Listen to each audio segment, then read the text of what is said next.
for Mayo. I move that this bill now be read a second time.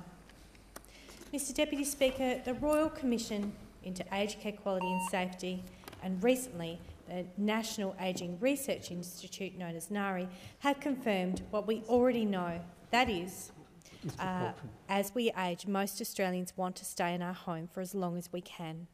Not only would most older Australians prefer to stay in their own homes for as long as they can possibly do so, with the appropriate supports and services, but the Royal Commission also identified that this is the most cost-effective way to provide support. I could not agree more that the aged care system needs to be reviewed and rebuilt with the greatest haste possible. This needs to be done in engagement with older Australians about the care that they need and want, moving away from the four-sizes-fits-all approach to build individual support for individual needs. I appreciate the government's stated intention is to put in place a new Aged Care Act by 2023. However, in the meantime, in representing our communities, we need to do all that we can to positively influence this reform process and improve the system that is facing Australian and seniors and their families today. There are many regions in my electorate of Mayo where the median age is over 58 years and where half the community is aged over 65 years. As a result of hearing the concerns of many of my constituents regarding access to and the cost of aged care at home, I surveyed 15,000 Mayo residents aged 75 years or older regarding their experiences of home care under My Aged Care. Beyond reporting lengthy waiting lists, half of those respondents with packages advised me that they are unhappy or unclear about the administration and management fees charged under their home care packages.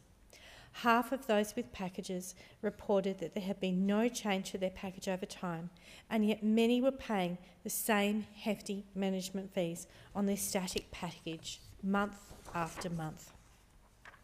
The Commonwealth spent more than $23 billion on aged care this financial year, and yet there is still too little transparency about how these taxpayer funds are spent by providers.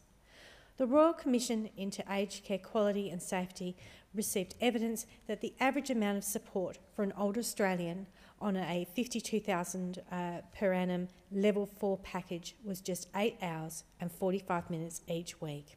That is the highest level of home care a person can access. Too many receive far less, particularly in regional areas. This is not because aged care workers are getting paid, overpaid, or even paid fairly.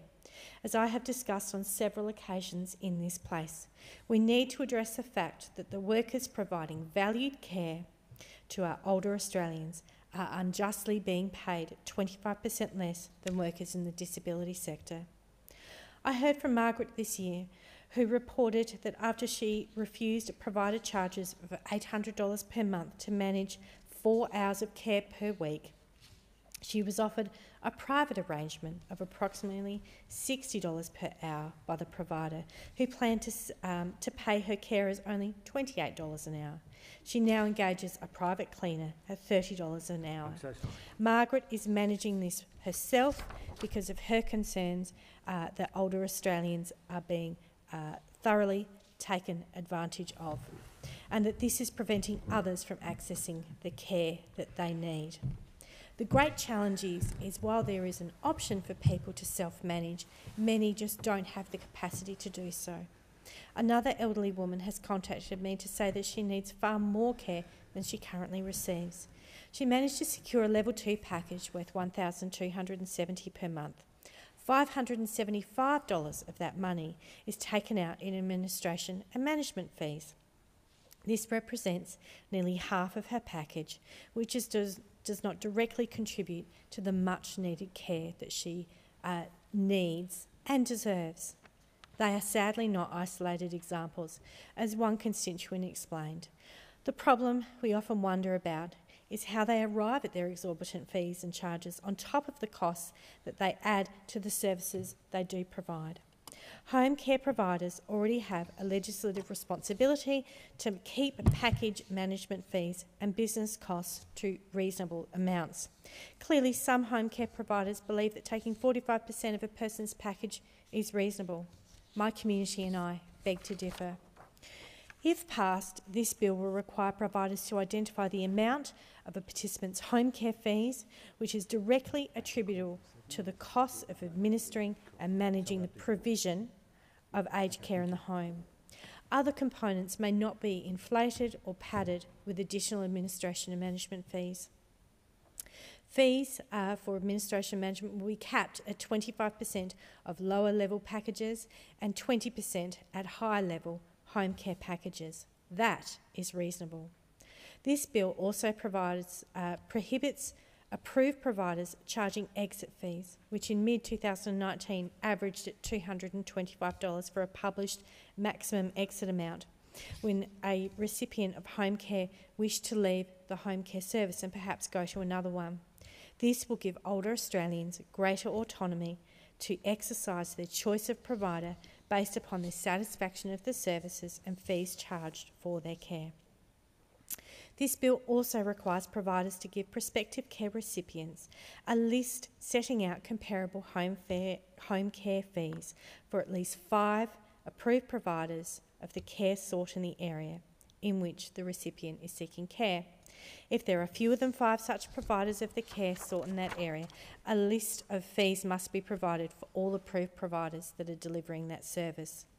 This bill simply seeks to ensure that home care funding is used to provide more hours of actual care for older Australians and fairer wages for aged care workers, rather than being siphoned off by providers for other purposes. I therefore commend the Aged Care Amendment Making Aged Care Fees Fairer Bill 2021 to the House, and I would urge the government and the opposition, let's move on this issue soon. We can't leave it for a new act in the next parliament. People are suffering today. Let us address this issue urgently. Thank you.